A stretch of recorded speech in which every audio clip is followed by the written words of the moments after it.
There's growing outrage against U.S. President Donald Trump for backing the self-proclaimed Venezuela President Juan Guaido.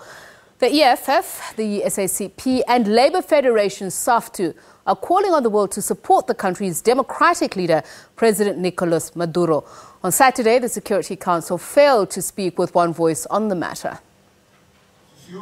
A power struggle between Venezuelan President Nicolas Maduro and opposition leader Juan Guaido.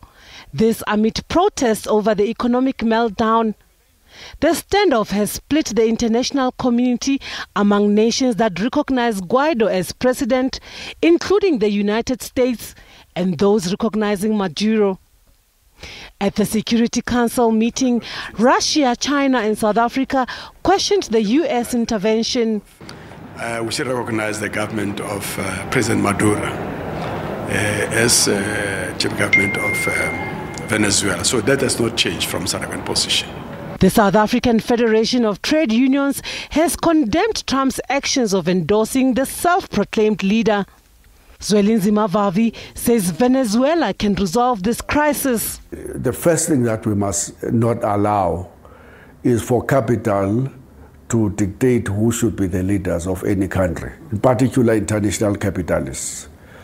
The second thing that we must say is to say to Trump and all of these extreme right wings in Brazil and other countries, hands off the problems of Venezuela, allow the Venezuelans to solve their own problems. They don't need a big brother with a big scambok ready to whip a winner of any elections that they do not like into line. That's so undemocratic for Trump to want to dictate to Venezuelans. The SACP and other trade unions will be calling for protests outside the U.S. Embassy in support of the people of Venezuela. The world should reject this unilateralism of the U.S. government.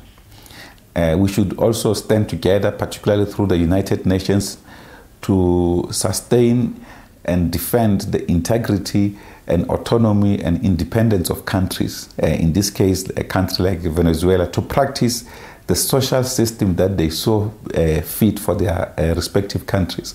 If there are objections of elections in Venezuela, they must exhaust all the constitutional processes. They must go to the courts there and challenge the elections, instead of ushering in a coup d'etat, because what is effectively happening in Venezuela is a coup d'etat where the president of the National Assembly just declares himself a president without a popular mandate.